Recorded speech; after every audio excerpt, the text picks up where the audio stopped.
Newly released documents show the deadly shooting of Victor Perez was not the Pocatello Police Department's first interaction with the autistic teen. Police reports detail 2 incidents in the last 5 months where the 17-year-old's family expressed concern about his behavior. Abby Davis is following this story. And Abby, as you've reported, Pocatello police said they didn't know Perez was disabled.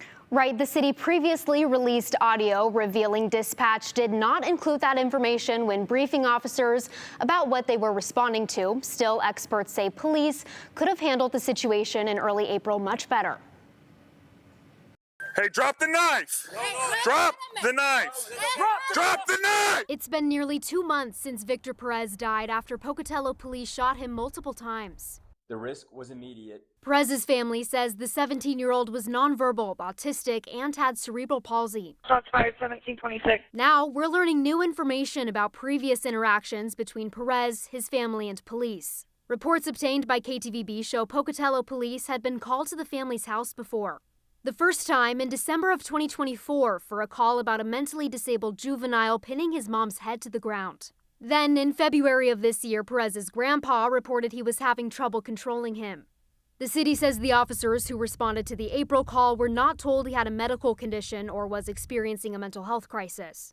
So unfortunately, that information can get lost. The law enforcement officers are trained to prioritize safety in a specific order. So that includes protecting potential victims and bystanders, followed by themselves, and then the perpetrator. Tamara Lynn with the National De-Escalation Training Center saw a number of things she says could have been done differently. I heard 3 different voices, including only having one officer communicate with Perez. The officers did have the fence between them and Perez, so that gave them the space. And then with one voice communicating with him, that may have looked very, very different than having each of them yelling and guns pointed. It's really hard to get the whole picture before you're actually there.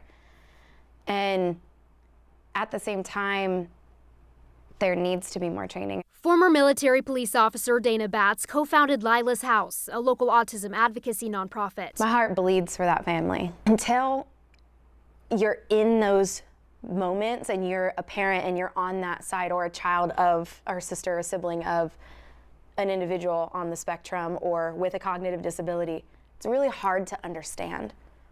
If we had volunteer hours with police officers so they could understand and get that one-on-one experience, I think that would make a big difference in how they react to situations like that. Idaho law enforcement officers go through basic training about how to de-escalate certain situations in the police academy, but it's up to individual agencies to expand on it. It's unclear what kind of additional training Pocatello police officers have gone through, if any.